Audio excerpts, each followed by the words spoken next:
Hello guys, मैं हूं अंबिका प्रसाद। आप सभी को स्वागत करता हूं एक नए यूट्यूब चैनल पर जिसका नाम है ई सोशल अपडेट। आज हम इस पर चर्चा करने वाले हैं। सबसे पहला चैनल पर सबसे पहली वीडियो हमारा रहेगा यूसीसी के बारे में, जिसका नाम है यूनिफॉर्म सिविल कोड, यानी कि हिंदी में बोले तो समान नागरिक संहिता। तो आज हम चर्चा करेंगे कि यूनिफॉर्म सिविल कोड क्या है और इसके बारे में हमारे देश में चर्चा क्यों हो रही है और भारत में इसको कौन विरोध कर रहा है और भारत में इसमें क्या प्रभाव पड़ने वाला है और भारत में इसका समर्थन कौन कर दे रहा है। तो आज हम और हमारे वीडियो के साथ आप लोग बने रहिएगा। सबसे पहले हम जानेंगे कि ये यूसीसी है क्या, यानी कि यूनिफॉर्म सिविल कोड, और देश के लिए जो प्रस्तावित होने वाला एक विधेयक ढांचा है, यानी कि हर नागरिक के लिए एक सही ढांचा और सही विधेयक होने वाला है, जो कि हमारी आर्टिकल 14 पे भी है कि हमारे देश में जो सभी नागरिक हैं उनको लिंग के आधार पर या जाति के आधार पर या किसी भी प्रकार के वर्ण के आधार पर उनको किसी भी तरह का तकलीफ नहीं होनी चाहिए और वो सभी समान क्षेत्र में और समान चीजों में अपना अधिकार प्राप्त कर पाएंगे। ये हमारा आर्टिकल 14 कहता है।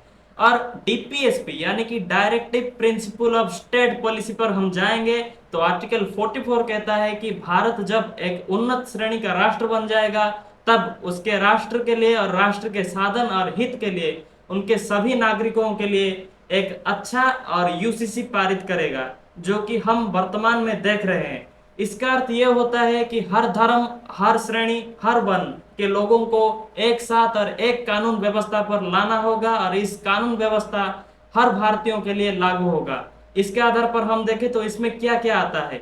मैरिज आता है यानी कि विवाह, डिवोर्स आता है यानी कि तलाक, और जो बच्चा को गोद देते हैं यानी कि जो चाइल्ड एडॉप्ट करते हैं ये भी इसमें आता है।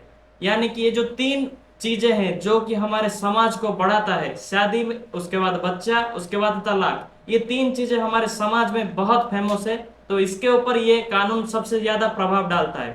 तो अभी हम बोलेंगे कि यूसीसी के बारे में चर्चा फिलहाल क्यों हो रही है।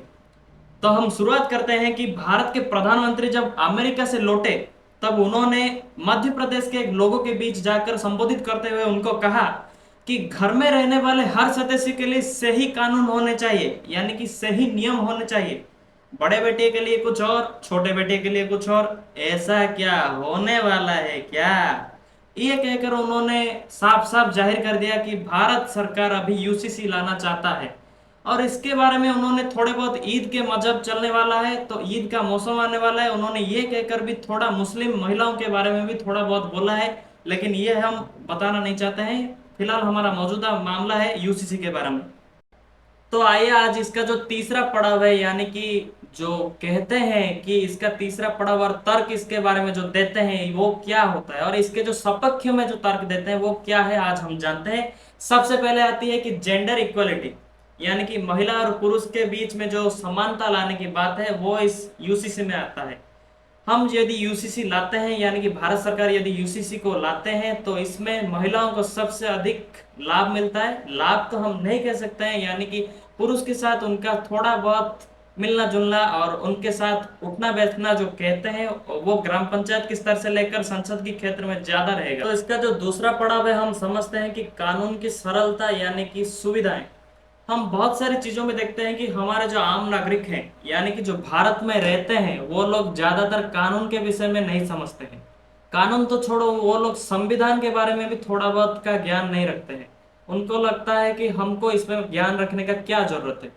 तो ये जो यूसीसी लाया गया यानी कि लाया जाने वाला है, इसको वो चाहते हैं और सरकार का प्रयास ये रहता है कि इसको कितना सरल सरल और सिंपल रख सके कि हमारे भारत के लोग इसको अच्छी तरीके से समझ सके और इसके बारे में जागरूकता हो सके। तो इसका जो तीसरा पड़ाव है हम समझते हैं कि धर्म के आधार पर लोगों के बीच में, और जो धर्म के आधार पर जो लोग हमारे देश में रहते हैं, जैसे कि हिंदू हो, मुस्लिम हो, क्रिश्चियन हो, पारसी हो, जैन हो, बौद्ध हो, विभिन्न तरह के धर्म के लोग हमारे देश में रहते हैं। उनके लिए अलग अलग प्रकार का लॉ हो चुका है। यानी कि हिंदू लॉ, मुस्लिम लॉ आप लोग बहुत अच्छी तरीके से समझ होंगे, लेकिन जो यूसीसी होने वाला है इसमें वो बहुत सिंपल तरीके से हिंदू, मुस्लिम, क्रिश्चियन, जैन, बौद्ध, पारसी सभी के लिए एक जैसा लॉ हो जाएगा, यानी कि एक जैसा कानून और विधि व्यवस्था उनके लिए लागू की जाएगी। जिससे किसी को और किसी विचारपति से लेके सिटीजन को भी यानी कि नागरिक को भी बहुत अच्छा और सरल रहेगा और वो समझ सकेगा कि मैं हिंदू हूं या मुसलमान हूं। सबसे पहले मैं भारतीय हूं और हमारे लिए जो कानून व्यवस्था है वो एक है। इसी तरह से उनको वो कानून व्यवस्था पढ़ने में और समझने में भी बहुत आसान होगी और बहुत तकलीफ का सामना करना भी उनको नहीं पड़ेगा। तो इसका जो चौथा पड़ाव है आधुनिकता यानी कि मॉडर्निज्म। मॉडर्न भारत में ऐसे कई कानून हैं और कई व्यवस्था हैं जो कि हमारे अंग्रेजों के जमाने में लाए गए थे यानी कि अंग्रेज हमारे देश में प्रणयन करके गए थे। तो वही व्यवस्था और वही लोग आज भी हमारे देश में चल रहे हैं और इसको चलाया जा रहा है। लेकिन तभी के जमाने और अभी के जमाने के लोगों को देखें तो बहुत तफात नजर आएगा यानी कि बहुत डिफरेंट है। तभी के जमाने में लोगों को 2 वक्त की खाने का रोटी नहीं मिलता था, लेकिन अभी 2 वक्त के खाने को रोटी भी मिलती है और उसके साथ साथ कई अन्य प्रकार की भी चीजें मिलती है। तो हम देखें तो लोगों के सोचने में, लोगों के समझने में और लोगों की चाल चलन हर क्षेत्र में विभिन्न तरह का बदलाव आ चुका है। तो इसको समझते हुए हम लोग यानी कि भारतीय ये बोलते हैं कि इसके और उस जमाने के और इस जमाने के जो विधि व्यवस्था और कानून के क्षेत्र में थोड़ा सा तो बदलाव होना चाहिए। तो यूसीसी इसके दिशा में अग्रसर हो रहा है और भारत सरकार इसको जल्दी लाने वाला है। ये भारतीयों का एक नया सोच है और नए सोच में, नए जमाने में, नए कानून के बारे में उनका एक नया बदलाव होने वाला है।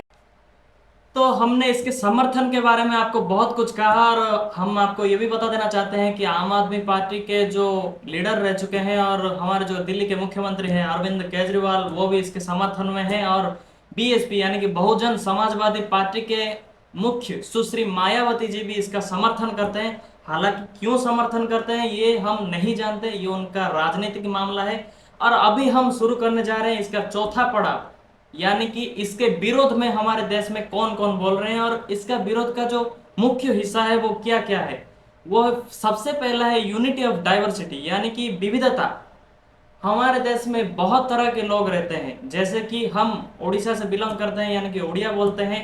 अभी तो हम फिलहाल हिंदी में बोल रहे हैं। तेलुगु लोग आंध्रा में रहते हैं और उसी तरह के विभिन्न क्षेत्र में टोटल 1,000 से भी ज्यादा लैंग्वेज हमारे देश में बोली जाती है। लेकिन ऑफिशियली 22 लैंग्वेज हमारे संविधान में है जो कि हम खुद देख सकते हैं और 22 लैंग्वेज ऑफिशियली लैंग्वेज है हिंदी को मिला करके। तो विविधता के क्षेत्र में जो कहा जाता है कि हमारे देश में विविधता है और विविधता में एकता जो सबसे बड़ा विषय है। लेकिन ये जो यूसीसी आएगा इसको खत्म कर देगा, क्योंकि जो विविधता की तरह के लोग रहते हैं उनका धर्म अलग है, उनका संस्कृति अलग है, उनका जो पालन करते हैं वो विभिन्न तरह का जो पर्व यानी कि जो कहते हैं हम फेस्टिवल, वो सब भिन्न भिन्न तरह का है।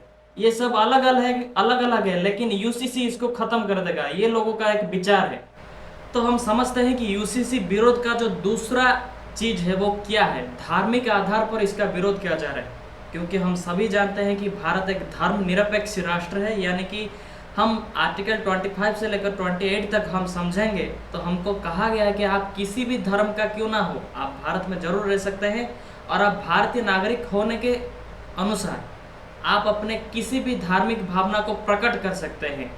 हालांकि इसका एक अपना ही मुद्दा है, लेकिन हम समझते हैं कि आप अपना धर्म परिवर्तन करना भी चाहे और इसका अपने मर्जी से करना चाहेंगे तो आप इसका जरूर कर सकेंगे और इसके के लिए आपको किसी का भी अनुमति लेना आपको जरूरी नहीं होगा, क्योंकि आप अपना धर्म अपने मर्जी से ही परिवर्तन करना चाहेंगे। लेकिन ये जो यूसीसी है ये ना तो धर्म का और ना ही किसी के वर्ण का, ये किसी का भी विचार ना करके हम सभी एक है इसका विचार करता है। तो यहाँ पे धार्मिक आकांक्षाएं और धार्मिक महत्व थोड़ा सा कम हमें लगता है, तो इसी के आधार पर इसका भी जोरदार विरोध किया जा रहा है।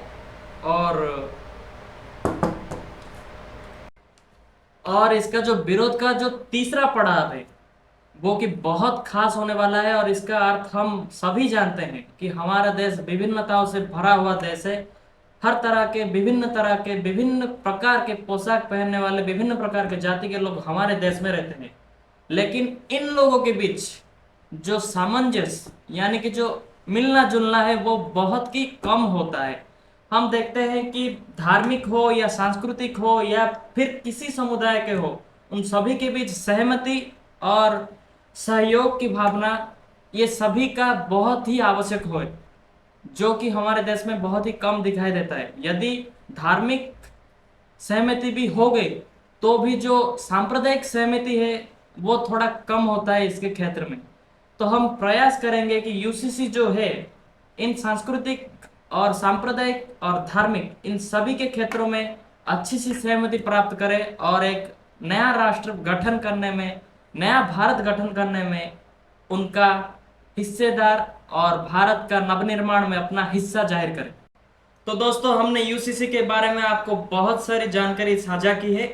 आपको इसमें जो भी अच्छा लगा हमें कमेंट में जरूर बताइएगा, और हम आपके लिए नेक्स्ट वीडियो क्या लाएंगे और कौन सी विषय में आपके साथ चर्चा करेंगे ये हमको कमेंट में आपको जरूर बताना पड़ेगा, क्योंकि हमारा ये नया चैनल है तो आपको बताना ही पड़ेगा। लेकिन आपका ये मर्जी बनता है कि आप बताएंगे या नहीं बताएंगे। जय हिंद।